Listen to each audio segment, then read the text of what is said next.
Hello students, स्वागत है आपका आज की क्लास में। बच्चों, आज हम जैव प्रक्रम जो हमारा चैप्टर है, आज हम उसको ख़त्म करने वाले हैं। आज हम उसको कंप्लीट कर देंगे क्योंकि आज आता है इसका लास्ट टॉपिक जिसका नाम है उत्सर्जन। तो आज हम उसको पढ़ने वाले हैं और यहाँ पर आपका जो ये चैप्टर है ये कम्प्लीटली बिल्कुल अच्छे से आपका जो है समाप्त हो जाएगा, ख़त्म हो जाएगा आज। तो चलिए शुरू करते हैं। टॉपिक का नाम है उत्सर्जन।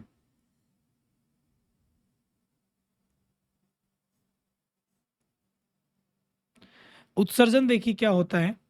उससे पहले मैं आपको एक चीज़ और बता देता हूँ। उत्सर्जन से पहले हमने क्या क्या पढ़ लिया वो देखते हैं। किसी भी जैव प्रक्रम को होने के लिए मैंने आपको बताया था बहुत सारी प्रोसेस होनी जरूरी हैं। 4 प्रोसेस जो मैंने आपको बताई थी। सबसे पहला हमने क्या पढ़ लिया था? पोषण पढ़ा, ये भी एक जैव प्रक्रम था। उसके बाद हमने पढ़ा श्वसन के बारे में। उसके बाद हमने पढ़ा वहन के बारे में, मानव में किस तरह से वहन होता है। और आज हम पढ़ रहे हैं उत्सर्जन के बारे में। और यही आपकी क्या कहलाती हैं? 4 लाइफ प्रोसेस कहलाती हैं, जैव प्रक्रम कहलाते हैं। इन्हीं के द्वारा जो है हमारी लाइफ जो है वो चलती है। अगर इनमें से एक भी प्रक्रम ना हो तो हम जीवित नहीं रह सकते, ना ही हमारी लाइफ प्रोसेस हो सकती है। तो चलिए, उत्सर्जन देखिए क्या होता है। जिस तरह से पोषण पढ़ा, श्वसन पढ़ा, वहन पढ़ा, उसी प्रकार उत्सर्जन आता है। उत्सर्जन क्या होता है? हमारे शरीर में जैसे हम सांस लेते हैं, ठीक है, हम खाना खाते हैं, तो उस समय पे बहुत सारा वर्ज्य पदार्थ जो होता है, वेस्ट मटेरियल जो होता है, वो हमारे शरीर में बनता है और उसको बाहर निकालना, उसका निष्कासन करना, यही क्या कहलाता है? आपका उत्सर्जन कहलाता है। तो उत्सर्जन क्या है? ये वो जैव प्रक्रम है जिसमें क्या किया जाता है, जिसमें उपापचयी, उपापचयी का मतलब वो वेस्ट मटेरियल्स जो हमारे शरीर के अंदर बनते हैं, उन उपापचयी हानिकारक वर्ज्य पदार्थों का निष्कासन करना, निकालना, क्या कहलाता है? उत्सर्जन कहलाता है। तो कैसे लिखेंगे इसको? वह प्रक्रम जिसमें, वह प्रक्रम जिसमें क्या होता है? जिसमें उपापचयी हानिकारक, उपापचयी हानिकारक वर्ज्य पदार्थों का, वर्ज्य पदार्थों का निष्कासन, वर्ज्य पदार्थों का निष्कासन उत्सर्जन कहलाता है। उत्सर्जन कहलाता है।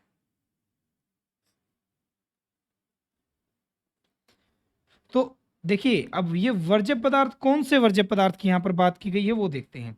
जो नाइट्रोजन युक्त वर्ज्य पदार्थ होते हैं, नाइट्रोजन युक्त, जैसे नाइट्रोजन युक्त वर्ज्य पदार्थ जो होते हैं आपके, जैसे क्या हो गया आपका? जैसे बहुत सारा आपका जो यूरिया जो हमारे शरीर में होता है, यूरिया के रूप में, वो हो गया। उनके बहुत सारे लवण हो गए, उनके बहुत सारा अम्ल हो गया, ठीक है, जो हमारे शरीर में बनता है और उसको जो है निष्कासन के रूप में बाहर निकाला जाता, यानी उसका निष्कासन किया जाता है, उसको बाहर निकाला जाता है। तो जो नाइट्रोजन युक्त पदार्थ होते हैं वो हमारे वेस्ट मटेरियल के तौर पे हमारे शरीर में होते हैं और उन्हीं को निकालना क्या कहलाता है? उत्सर्जन कहलाता है। तो अब हम देखते हैं कि उत्सर्जन की जो ये प्रक्रिया है ये कैसे होती है। उत्सर्जन को अगर हम देखें तो ये हमारा जो शरीर होता है, ये वो हमारा शरीर है जिसमें क्या होता है? जिसमें वृक्क, जो हमारे वृक्क होते हैं, जिनको हम किडनी बोलते हैं, ये 2 किडनियां होती हैं, ये जो हमारे वृक्क होते हैं। और इन्हीं में हमें पता है कि हमारे पूरे शरीर के उस मटेरियल को, यानी पूरे के पूरे शरीर के अंदर जो भी हमारा वहन हो रहा है वो सारा कुछ यहीं पर क्या किया जाता है? फिल्टर किया जाता है, यहीं पर उसको छाना जाता है, ठीक है। तो यहाँ पर ये हमारे 2 वृक्क होते हैं, इसमें बहुत सारी चीज़ें लिख रखी हैं। आपको मेन 3-4 चीज़ों का ध्यान रखना है। एक तो होता है जो वृक्क जो हमारे बाएं और दाईं तरफ होते हैं, ये हमारे वृक्क कहलाते हैं। फिर होता है इनसे जाने वाली ये जो आपको वाहिनी दिख रही है, इसको बोलते हैं मूत्र वाहिनी, यानी कि यूरेटर्स जिसको बोलते हैं।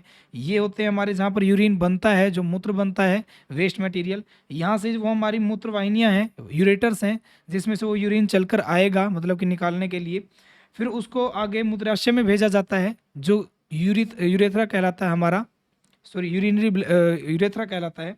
तो यहाँ पर आने के बाद इसमें फिर उसको एकत्रित किया जाता है और फिर मूत्र मार्ग से उसको बाहर निकाल दिया जाता है, वहाँ से उसका निष्कासन किया जाता है। तो ये कुछ मेन चीज़ें हैं जो आपको ध्यान में रखनी है। उसी प्रकार इसमें जो है बाएं वृक्क धमनी भी दे रखी है हमें, जो ये दिख रही है, ये हमारी बायां वृक्क हो गया, ये बाएं वृक्क सिरा हो गई। हमें पता है सिरा और धमनियाँ जो ऑक्सीकृत ब्लड होता है और एक अनॉक्सीकृत हमारा जो ब्लड होता है, उनका संचारण करने का कार्य करती हैं, और ये हो गई हमारी महाशिरा। ठीक है, तो ये तो हो गया हमारा इसके बारे में। अब ध्यान से देखिए कि जो अलग अलग जीव जंतुओं में, क्योंकि हमारे जो जीव जंतु हैं वो अलग अलग होते हैं, हमें पता है एक तो होता है एक कोशिकीय,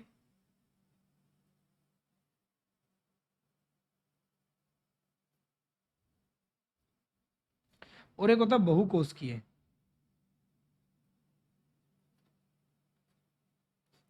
जो एक कोशिकीय जीव जंतु होते हैं, जिनमें एक ही तरह की जो कोशिका है वही सारा कार्य करती है, एक ही तरह की कोशिका से मिलकर बने होते हैं, वो जो होते हैं उनका शरीर जो होता है वो बिल्कुल सिंपल होता है, साधारण सा होता है। इसलिए उनका जो उत्सर्जन, उनके अंदर कोई उत्सर्जन तंत्र नहीं होता। उनको सिर्फ डायरेक्टली वो क्या करते हैं, अपना वेस्ट जो फूड है, जो भी वेस्ट उनको मटेरियल निकालना होता है, जिसका उत्सर्जन करना होता है, वो अपनी स्किन से, यानी अपनी सतह से, ठीक है, उसके अंदर जल के द्वारा वो बाहर निकाल देते हैं। यानी कि उनके शरीर से जो उत्सर्जन किया जाता है वो उनके शरीर के किसी एक भाग से किया जाता है, और वहाँ से जो है जल के रूप में उसको बाहर निकाल दिया जाता है, जो बड़ी आसान सी एक प्रोसेस होती है। लेकिन जब हम देखते हैं बहुकोशिकीय जीव, जैसे इंसान, मानव जो हो गया, बहुत सारे जीव जंतु हो गए, तो उनमें जो होता है उनमें एक तंत्र लगा होता है, एक तंत्र का यूज करना होता है, एक पार्टिकुलर एक तंत्र होता है जिसके द्वारा ही उत्सर्जन किया जाता है। अगर वो तंत्र ना हो तो उत्सर्जन करना बहुत ही मुश्किल हो जाता है, और उत्सर्जन नहीं होगा तो हम जीवित भी नहीं रह सकते। उसी प्रकार जैसे मैंने आपको बताया कि जो श्वसन होता है, हमारे शरीर में श्वसन तंत्र भी लगा होता है, पोषण के लिए भी एक तंत्र होता है हमारा, वहन के लिए भी एक तंत्र होता है। उसी प्रकार हमारा जो उत्सर्जन के लिए भी एक तंत्र होता है, क्योंकि हमारा शरीर जो है वो बहुकोशिकीय जो है हमारा शरीर होता है, जिसमें बहुत सारी कोशिकाओं के द्वारा इस शरीर को चलाया जाता है। और ऐसी कोशिकाओं जो हमारा एक जटिल होता है, जटिल का मतलब एक कॉम्प्लेक्स शरीर है हमारा, एक कॉम्प्लेक्स स्ट्रक्चर है हमारी बॉडी का, और जिसमें क्या होता है एक पार्टिकुलर हमें ऐसा कोई तंत्र चाहिए जिसके द्वारा ये कार्य को किया जा सके। तो उसके लिए जो है हमारे शरीर के अंदर एक उत्सर्जन तंत्र होता है, वो उत्सर्जन तंत्र आपको यहाँ पर दिखाया गया है। जिस उत्सर्जन तंत्र में आपको क्या क्या लिखना है, आपको लिखना है कि उसमें वृक्क होते हैं दो, उन वृक्कों से जुड़ी हुई दो हमारी क्या होती है, मूत्रवाहिनियाँ होती हैं, जहाँ पर जो मूत्र हमारा, यानी जो हमारा यूरिन बनेगा इन किडनियों के अंदर, जो हमारा वेस्ट प्रोडक्ट जो बनता है, वो इन्हीं दो नलियों के द्वारा क्या हो जाता है, हमारा उन वृक्कों से कहाँ पहुँचाया जाता है, मूत्राशय तक पहुँचाया जाता है, उस तक। और ये जो होती है हमारी, ये फैल भी सकती है, ठीक है, इसका स्ट्रक्चर जो होता है, इसकी जो पेशियाँ होती है वो फैल भी सकती है, क्योंकि इसमें बहुत सारा जो है यूरिन इकट्ठा किया जाता है, और जब तक कि एक ऐसा दबाव उत्पन्न ना हो जाए कि वो फिर मूत्र मार्ग से बाहर न निकल सके, तब तक उसमें और यूरिन जो है वो इकट्ठा होता रहता है। तो इस प्रकार से हमारा जो है उत्सर्जन जो तंत्र है वो लगा होता है। लेकिन मेन और इम्पोर्टेंट बात क्या है, ये तो हमने इसके बारे में देख लिया, जिसमें हमें बहुत सारे नाइट्रोजन युक्त वर्ज्य पदार्थों का बाहर निकालना है, किस प्रकार से निकाला जाएगा, कितने कितने भाग हैं। लेकिन मेन है इन वृक्कों की बात, कि इन वृक्कों में ऐसी क्या चीज़ है जिसके द्वारा उसको छाना जाए, उसको अलग किया जाए, उस जो वेस्ट मटेरियल को जो अलग निकाला जाता है। तो उसमें हमारा जो एक स्ट्रक्चर जो है वो वर्क करता है, जिसको बोलते हैं वृकाणु, नेफ्रॉन सिस्टम जिसको बोलते हैं। इनमें नेफ्रॉन्स होते हैं, बहुत सारे वृकाणु होते हैं। और याद रखिएगा, एक किडनी के अंदर लगभग 10 लाख वृकाणु होते हैं, यानी कि 1 मिलियंस तक हमारे वृकाणु हो सकते हैं। ठीक है, तो यहाँ पर हमारा हो गया इसके बारे में कि मिलियंस हमारे क्या होते हैं, वृकाणु होते हैं एक किडनी के अंदर। और एक वृकाणु को आपको आगे चलकर ये दिखाया है ये सिर्फ एक वृकाणु है, ये सिर्फ एक ही नेफ्रॉन दिखाया गया है। ऐसे ऐसे आपके 10 लाख एक किडनी के अंदर लगे होते हैं और जो फिल्टर करने का कार्य करते हैं। इनको बिल्कुल टाइटली अच्छे से गुच्छ के साथ जो है बंधे होते हैं, जो आगे चल के हमारे किससे जुड़े होते हैं, फिर उसी प्रकार जो हमारे यूरेटर्स हैं, जो हमारी मूत्र वाहिनियाँ हैं, उनसे फिर उनके अंदर से जो वेस्ट मटेरियल जो उनको फिर फिल्टर करके उनके द्वारा निकाला जाता है और फिर वो हमारा मूत्राशय तक पहुंचाया जाता है।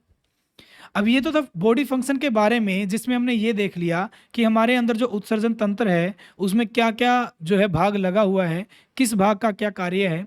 लेकिन उसी में अब एक और डीपली हमें एक बात करनी है कि जो हमारे वृक्क होती हैं, जो हमारी किडनियां होती हैं, उनमें जो एक नेफ्रॉन होता है, एक जो वृकाणु है, उसमें क्या क्या चीज़ है, उस एक वृकाणु के ऊपर हम स्टडी करने वाले हैं। ठीक है, तो देखिए ये हमारा एक वृकाणु दे रखा है।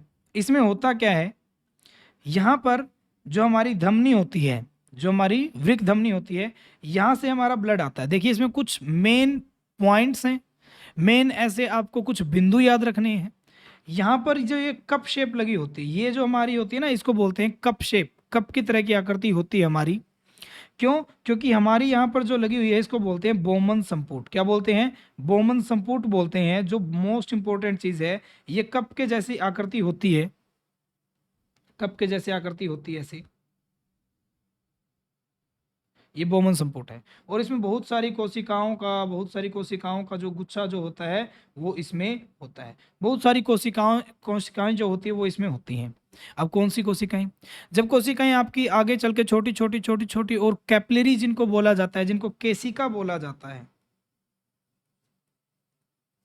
केशिकाओं में बट जाती हैं, वो केशिकाएं जो हमारी यहाँ पर इस जो बोमन संपुट के अंदर होती हैं, और वही केशिकाओं के द्वारा ही इस बोमन संपुट के अंदर क्या किया जाता है, फिल्टर किया जाता है। उस ब्लड को, उस रक्त का जो है वेस्ट मटेरियल निकाला जाता है, छाना जाता है। ठीक है, तो यहाँ से हमारा जो ब्लड है, यानी जो हमारा रक्त होगा, वो यहाँ से हमारा एंटर करेगा इस बोमन संपुट में, जिसमें बहुत सारी केशिकाओं, यानी कि केशिकाएं मिलकर आगे कोशिकाओं का पूरा गुच्छा बना देती है। और उन कोशिकाओं के गुच्छे में बोमन संपुट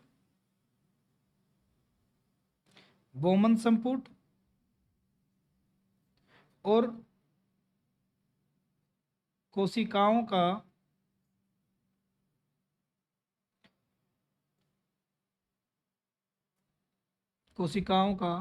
एक गुच्छा होता है। यही जो होते हैं, ये यहाँ पर उस रक्त में से वेस्ट मटेरियल को बाहर निकालते हैं। लेकिन देखिए यहाँ पे एक कार्य और हो जाता है। जब उस ब्लड में से, उस रक्त में से हमारा जो है वेस्ट मटेरियल जो है, जो वर्ज्य पदार्थ हैं, जब वो बाहर निकाले जाते हैं, तो उसमें बहुत सारे जो आपके अच्छे पदार्थ हैं, जो आपके शरीर के लिए लाभदायक हैं, वो भी छन जाते हैं और वो भी बाहर निकल जाते हैं। क्या होता है, यहाँ से हमारा ब्लड एंटर करेगा, उसमें बहुत सारे वर्ज्य पदार्थ हैं, बहुत सारे ऐसे वेस्ट मटेरियल पड़ा है, उसको जब छाना जाएगा बोमन संपुट के अंदर के कोशिकाओं के गुच्छे में, तो वहाँ पर क्या होता है, बहुत सारे वेस्ट के साथ, जो खराब है उसके साथ निकलते निकलते बहुत सारे अच्छे पदार्थ भी छन जाते हैं, और वो हमारे जो हमारे येलो कलर की, जो हमें पीले रंग की जो हमारी ये नलिका दिख रही है, इसमें चले जाते हैं। अब उसमें जाने वाले कौन कौन से हैं? जैसे ग्लूकोज हो गया,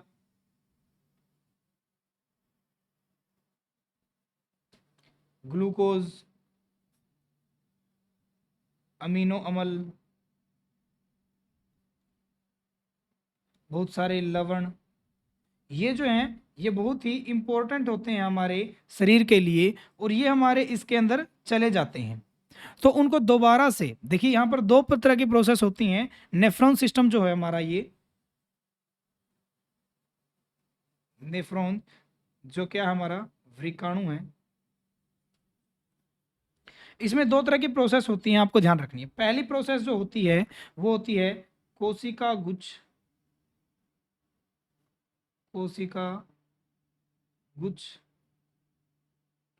निस्यंदन, और दूसरी होती है पुनर्अवशोषण। दो तरह की होती हैं, एक तो होती है कोशिका गुच्छ निस्यंदन और एक होती है पुनर्अवशोषण। अब मैं आपको बताता हूँ। देखिए यहाँ से जब हमारा ब्लड इसके अंदर आता है, बोमन संपुट के अंदर, यहाँ पर कोशिकाओं का गुच्छा है, वहां पर उस ब्लड को क्या किया जाता है, उसको छाना जाता है, उसको तो बोलते हैं कोशिका गुच्छ निस्यंदन, यानी कि उसको छानना। निस्यंदन का मतलब उसको छांट कर वर्ज्य पदार्थ को निकालना और अच्छे पदार्थ को, अच्छे जो मटेरियल है उसको बाहर निकाल देना, मतलब उसको अलग कर देना। निस्यंदन यानी कि यहाँ पर उसको छाना जाता है, जहाँ से क्या होता है, ये प्रक्रिया होने के बाद बहुत सारे आपके, मैंने आपको बताया इंपॉर्टेंट जो हमारे ग्लूकोज है, अमीनो अम्ल है, लवण है, वो भी इस नलिका में चले जाते हैं।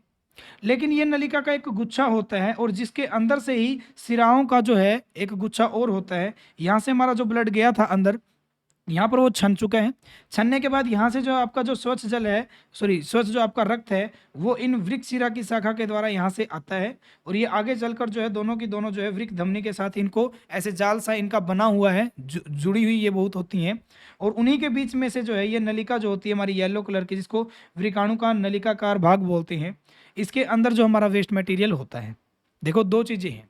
एक तो है जो नलिका जो हमारी येलो कलर की है, उसमें से तो आएगा वेस्ट मटेरियल जो वर्ज्य पदार्थ हैं, और एक है हमारी जो रक्त वाली जो हमारी शाखा है, जिसको हम बोलते हैं जो सिरा है, जो धमनियाँ हैं, वो आपस में उनका भी एक गुच्छा जुड़ा हुआ है। और उनके गुच्छे के बीच से ही कहीं ना कहीं जो है वो हमारी जो येलो कलर की जो हमारी क्या है नलिका जो है, वृकाणु की नलिकाकार भाग जो है, वो उसके अंदर से जा रहा होता है। अब ये गया क्यों, ये सीधा क्यों नहीं गया, ये नीचे जाकर एक यू शेप, यानी यू शेप की एक आकृति बनाती है। ऐसे यू शेप में क्या बनाती है, आकृति बनाती है। अब ऐसा क्यों किया गया, इस यू शेप की आकृति को बोला जाता है हेनले लूप। क्या बोला बोला जाता है, हेनले का लूप बोला जाता है। लूप होता है एक गोल भाग जो घुमाव में हो, ये एक लूप बन गया, ये एक घुमाव बन गया, लेकिन किसका, हेनले का ये लूप, यानी कि इसको नाम दिया गया है हेनले लूप के नाम से इसको जाना जाता है। तो ये जो हेनले का लूप है, यहाँ पर एक कार्य होता है, वो दूसरा कार्य होता है किसका, पुनर्अवशोषण का। यहाँ तक आते आते क्या हो जाता है, पुनर्अवशोषण किया जाता है। अब ध्यान से सोचिए क्या हुआ, हमारे पास एक हमारी क्या आई, सिराओं के द्वारा हमारा ब्लड एंटर करेगा, किसमें, बोमन संपुट में। यहाँ पर कोशिकाओं का बहुत सारा गुच्छा है बोमन संपुट में, और कोशिकाओं के गुच्छे ने क्या किया, यहाँ पर उस रक्त को फिल्टर कर दिया, उस ब्लड को जो है अच्छे से फिल्टर कर दिया। इस बोमन जो बोमन संपुट है, इसके पीछे एक नलिका लगी होती है, ठीक है, वृकाणु की, वो येलो कलर की होती है, उसमें तो चला जाता है वेस्ट प्रोडक्ट। और जो हमारा रक्त होता है, वहीं से एक और नलिका निकलती है जो हमारी वृक्क शिरा की शाखा बोलते हैं, वो हमारी निकलती है, और यहाँ से निकलता है हमारा ब्लड जो प्योर हो चुका है, जो छन चुका है, ब्लड हमारा साइड से आ गया। अब जो पीछे हमारी वो येलो कलर की जो हमारी क्या गई थी, वृकाणु की जो नलिका गई थी, नलिकाकार जो भाग गया था, वो बहुत ज़्यादा जो है घुमाव करते हुए एक नीचे की तरफ यू शेप की आकृति बनाता है, जिसको हेनले का लूप बोला जाता है। क्यों बनाता है, क्योंकि जब वो यू शेप की आकृति बनाता है ना, तो वहां तक जाते जाते जो हमारी ये ब्लड की जो हमारी क्या आई थी, एक साफ जो रक्त की एक हमारी सिरा आई थी, वो उनका जो गुच्छा है उन्हीं के बीच से उलझा हुआ होता है। क्यों उलझा हुआ होता है, ताकि उस जो हमारी येलो कलर की जो हमारी जिसमें वेस्ट प्रोडक्ट आया था, उसमें से जो हमारे ग्लूकोज, अमीनो अम्ल और लवण चले गए हैं, जो हमें वापस से चाहिए, उनको वापस से जो है पुनर्अवशोषण कर लिया जाता है, उनको पुनर्अवशोषित कर लिया जाता है। क्योंकि अगर उनका पुनर्अवशोषण ना करें, अगर सारी ग्लूकोज हमारी जो मेन प्रोडक्ट था, ग्लूकोज हमारी यहाँ से छन कर निकल गई वेस्ट के साथ, हमारा अमीनो अम्ल चला गया, लवण चले गए बहुत सारे, तो ब्लड जो है उसके अंदर कुछ नहीं रहेगा। अब ब्लड जाएगा पूरे शरीर में, पूरे शरीर को चाहिए एनर्जी, उसमें कुछ है ही नहीं, तो फिर वो किस तरह से वर्क करेगा। इसीलिए यहाँ से स्वच्छ रक्त होने के बाद, छनने के बाद, वही रक्त वापस से इनमें से क्या कर लेता है, इन बहुत सारे पदार्थों का वापस से पुनर्अवशोषण कर लेता है, और फिर चला जाता है हमारा महाधमनी के द्वारा जो हमारे शरीर में चला जाता है। और फिर जो हमारा वेस्ट मटेरियल बच गया, ये जो हमारे पीले रंग की जो हमारी क्या है नलिकाकार भाग है, ये आगे चलकर हमारी संग्राहक वाहिनी से जुड़ी होती है, जिसके दोनों तरफ बहुत सारे, देखिए जो ये भाग हैं, इनमें बहुत सारी जो है ऐसी ऐसी बहुत सारी जो है वृकाणु जुड़े हुए हैं, नेफ्रॉन जुड़े हुए हैं। इनमें जो है बहुत सारे वृकाणु यानी कि नेफ्रॉन जुड़े होते हैं, जो मैंने बताया 10 लाख तक नेफ्रॉन होते हैं, वो जुड़े होते हैं इस वाहिनी के साथ। और फिर ये आगे चलकर चली जाती है हमारी, फिर ये आगे चलकर हमारी इसमें बदल जाती है, यानी इसमें वो सारा वेस्ट मटेरियल चला जाता है, जिनको हम बोलते हैं मूत्र वाहिनी, और वो फिर आगे चला जाता है हमारा मूत्राशय में, और मूत्र मार्ग से उसको बाहर निकाल दिया जाता है। तो ये था हमारे शरीर के अंदर जो उत्सर्जन की प्रक्रिया है वो कैसे होता है। एक बार रिपीट कर रहा हूँ, मेन चीज हमारे जो शरीर के अंदर क्या है, वो हमारे 2 किडनियां हैं जिनको हम वृक्क बोलते हैं। उनके नीचे 2 नलियां जुड़ी होती हैं जिनको हम क्या बोलते हैं, मूत्राशय, जो हमारे मूत्राशय कह जो हमारी मूत्र वाहिनियां कहलाती हैं, यूरेटर्स। क्योंकि यहाँ पर हमारा वो यूरिन बनता है, हमारा मूत्र बनता है वेस्ट प्रोडक्ट के साथ, और इन वाहिनियों के द्वारा वो मूत्राशय तक पहुंचाया जाता है, मूत्र मार्ग से निकाल दिया जाता है। फिर बात आई किडनियों में, उन वृकों में ऐसी क्या चीजें हैं जो उनको फिल्टर करती है, वो होते हैं वृकाणु, नेफ्रॉन्स जिनको बोला जाता है। और प्रत्येक किडनी में लगभग 10 लाख तक वृकाणु होते हैं, नेफ्रॉन होते हैं। और एक नेफ्रॉन सिस्टम को आपको दिखाया गया है जिसमें सारी सारी चीजें मैंने आपको बता दिया। उसमें एक कप के टाइप में एक हमारा जो है कप की तरह की शेप लगी होती है जिसको बोमन संपुट बोलते हैं। उसमें कोशिकाओं का गुच्छा होता है, और उसी कोशिका में आने वाली जो वो रक्त की जो नलिका वहाँ आकर अटैच होती है, क्योंकि वहाँ से रक्त आएगा, उसमें उसको फिल्टर किया जाएगा, फिर वेस्ट को तो उसके पीछे लगी हुई नलिका से वेस्ट को वहाँ ले जाया जाएगा, और जो हमारा रक्त बच गया उसको वापस नीचे से एक और नलिका के द्वारा बाहर निकाल दिया जाएगा। लेकिन जैसे हम देखते हैं पीछे जो हमारी नलिका गई है, जो वेस्ट प्रोडक्ट की गई है जिसमें मूत्र बना है, उसमें बहुत सारे आपके जो है इम्पोर्टेंट कुछ अच्छे पदार्थ भी जो है वो छन कर बाहर चले जाते हैं, तो उनका वापस से अवशोषण किया जाता है। तो दूसरा स्टेप होता है जहाँ पर हेनले लूप के लिए वो नीचे जाके हमारी जो वृक्काकार जो हमारी नलिकाकार जो भाग होता है वो नीचे जाकर यू शेप फिर से बनाता है। वो तो यू कप के शेप में था, अब ये नलिका जो है एक यू शेप की आकृति बनाती है जिसको बोला जाता है हेनले का लूप। और वहाँ पर जो है इनकी बहुत सारी जो है धमनियों के गुच्छा होता है, उसके द्वारा जो है उसके अंदर से पुनः अवशोषण कर लिया जाता है इन इम्पोर्टेंट जो हमारे शरीर के अंदर से जो इम्पोर्टेंट हमारे पदार्थ गए थे उनका। और फिर आगे चलकर वो तो हमारा रक्त से होते हुए पूरे शरीर में चला जाता है, और जो हमारा वेस्ट बच गया वो हमारा फिर संग्राहक वाहिनी में चला जाता है जिसमें बहुत सारे नेफ्रॉन जुड़े होते हैं। वो आगे चल के हमारा वापस से मूत्र वाहिनियों में, मूत्राशय में और मूत्र मार्ग के द्वारा बाहर निकाल दिया जाता है। तो ये था मानव में उत्सर्जन कैसे होता है, और ये उत्सर्जन तंत्र होता है जिसके द्वारा ये होता है। अगर ये तंत्र ना हो तो उत्सर्जन जो है वो बहुत मुश्किल हो जाएगा, उत्सर्जन नहीं हो पाएगा। ये तो हमने पढ़ लिया मानव में। अब हम पढ़ते हैं पादपों में उत्सर्जन। अगली हेडिंग डालिए, पादपों में उत्सर्जन।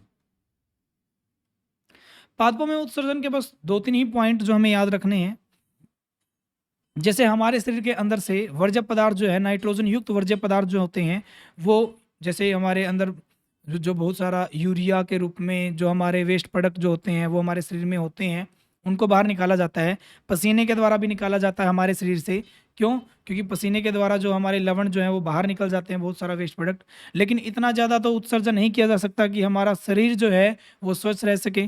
तो इसलिए उसके लिए क्या किया जाता है, उत्सर्जन तंत्र लगा होता है, वहाँ से हमारा वेस्ट प्रोडक्ट निकाला जाता है। उसी प्रकार जो पेड़ पौधे हैं उनके लिए जो ऑक्सीजन बनती है वो वेस्ट प्रोडक्ट होता है, क्योंकि वो ऑक्सीजन को छोड़ते हैं और लेते हैं कार्बन डाइऑक्साइड को। जैसे हमारे लिए वेस्ट होती है कार्बन डाइऑक्साइड, हम कार्बन डाइऑक्साइड को छोड़ते हैं श्वसन अभिक्रिया के द्वारा।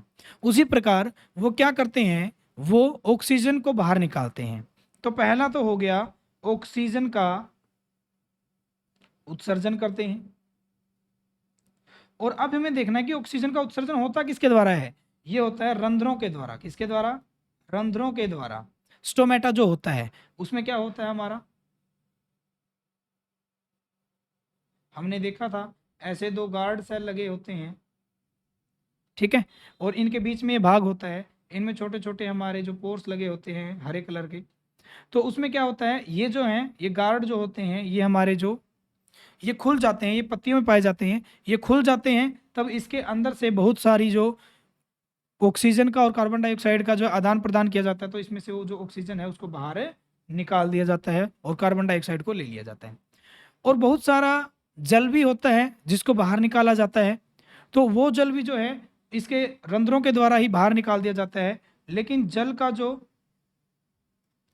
का भी उत्सर्जन किया जाता है, वो बहुत बार तो रंध्रों के द्वारा ही किया जाता है, लेकिन उसमें एक वाष्पोत्सर्जन अभिक्रिया भी होती है। वाष्पोत्सर्जन में क्या होता है, जो हमारे वृक्ष होते हैं वो हमारे वृक्ष जो होते हैं वो नीचे से आने वाले इस जल को क्या करते हैं, पत्तियों के द्वारा क्या करते हैं, भाप बनाकर वाष्पोत्सर्जन करके इसी स्टोमेटा के द्वारा जो है बाहर निकालते हैं। तो ये हो गया हमारा, जो ऑक्सीजन का भी उत्सर्जन किया जाता है उनमें जो रंध्रों के द्वारा किया जाता है, और जल का भी उत्सर्जन किया जाता है जो रंध्रों के द्वारा वाष्प बनकर जो है हमारा बाहर निकाल दिया जाता है। उसी प्रकार बहुत सारे हैं, वो अपनी छाल के ऊपर जो गोंद जो होता है, गोंद के रूप में जो है अपना वेस्ट मटेरियल जो बाहर निकाल देते हैं। ठीक है, अपने आसपास की मृदाओं में वो जो है जड़ों के द्वारा भी बहुत सारा ऐसा वेस्ट प्रोडक्ट जो होता है जो निकाल देते हैं। बहुत सारे ऐसे पेड़ पौधे होते हैं जिनकी जड़ों में काफ़ी जाल सा बना होता है और उसमें बहुत सारा वेस्ट प्रोडक्ट जो है वो जमा होना स्टार्ट हो जाता है, फिर उसको खोद कर और काट कर उस भाग को बाहर निकाल दिया जाता है और फिर जो पेड़ है वो अच्छे से अपनी ग्रोथ कर पाता है। तो ये सारे उत्सर्जन के जो टाइप हैं, जो पेड़ पौधे जो हैं वो अपने अंदर से जो उत्सर्जन विक्रिया जो उसको करते हैं, जो जैव प्रक्रम के लिए इम्पोर्टेंट है, तो अपने पत्तियों से रंध्रों के द्वारा वाष्पोत्सर्जन अभिक्रिया के द्वारा वेस्ट जल को बाहर निकाल देते हैं। ठीक है, जो ऑक्सीजन है उसके लिए जो वेस्ट प्रोडक्ट है उसको बाहर निकाल देते हैं। गोंद के रूप में जो है वो बहुत सारे वेस्ट प्रोडक्ट को बाहर निकालते हैं और बहुत सारा वेस्ट प्रोडक्ट जो है अपनी जड़ों के द्वारा या अपने आसपास की मृदा में भी वो निकाल देते हैं। उसी प्रकार जो है उनके अंदर बहुत सारे ऐसे ऊतक होते हैं जो मृत होते हैं, जैसे कोई मान लिया सूखी हुई पत्ती है तो उसके द्वारा भी वो अपना वेस्ट प्रोडक्ट जो उसके लिए होता है वो उसको अपने शरीर से अलग कर देते हैं, उसको वो बाहर निकाल देते हैं। तो ये जो है ये पादपों में उत्सर्जन के तरीके हैं जिसके द्वारा जो है उत्सर्जन किया जाता है और वेस्ट प्रोडक्ट को जो है बाहर निकाला जाता है। तो ये था पादपों में उत्सर्जन और मानव में उत्सर्जन के बारे में। तो आज हमारा चैप्टर होता है समाप्त, क्योंकि हमने इसके 4 पोर्शन थे, पोषण के बाद शोषण, फिर वहन और फिर उत्सर्जन। इन चारों को हमने अच्छे से क्लियर कर लिया है, टॉपिक वाइज हमने सारी चीज़ें देख ली हैं, डीपली स्टडी कर ली है। तो होपफुली आप सभी को ये चैप्टर समझ में आ गया होगा। जो अगला चैप्टर होगा वो हम आगे स्टार्ट करेंगे। तो आज के लेक्चर में बच्चों इतना ही, बाकी हम करेंगे अगले लेक्चर में। धन्यवाद।